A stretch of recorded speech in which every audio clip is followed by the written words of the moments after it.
Thank you for remaining with us. To some other stories now, and PANAFEST and Emancipation Day 2025 has officially been launched, commemorating the struggles of the transatlantic slave trade while celebrating Ghana's rich cultural heritage and deepening ties with the global African diaspora.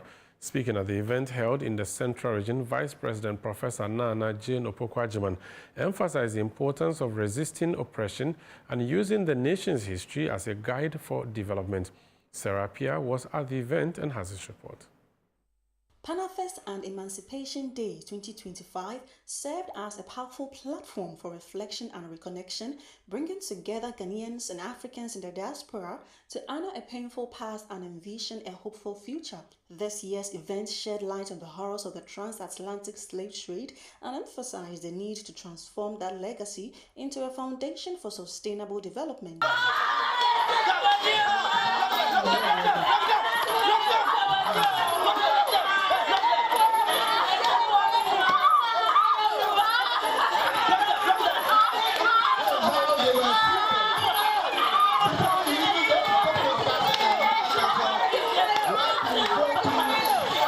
At the Durban, Vice President Professor Nana Jane Opoku-Agyeman called on Ghanaians to take ownership of their history and rewrite their collective narrative, one rooted in pride, resistance, and unity. Africa is not only those of us on the continent.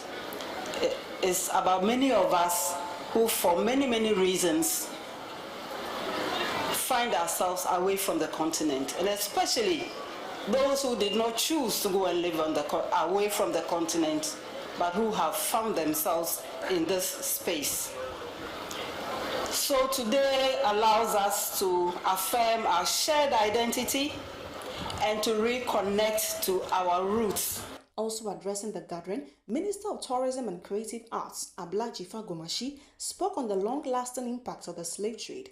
She underscored the deep-seated systems of racial inferiority it left behind and urged Ghanaians to harness the power of culture as a tool for liberation and economic interdependence. The memory of those whose voices were silenced and give new voice to the dream of Pan-African solidarity. At the heart of this year's celebration is a call for reparative justice. We must not remember, we must act. Reparative justice demands a reckoning of history, but also a restructuring of the future.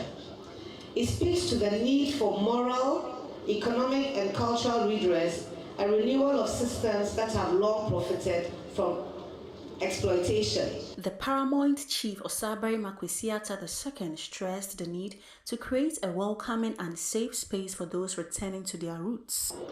From these very shores, millions of our forebears were taken away, leaving behind cries that still echoed in the waves of the Atlantic.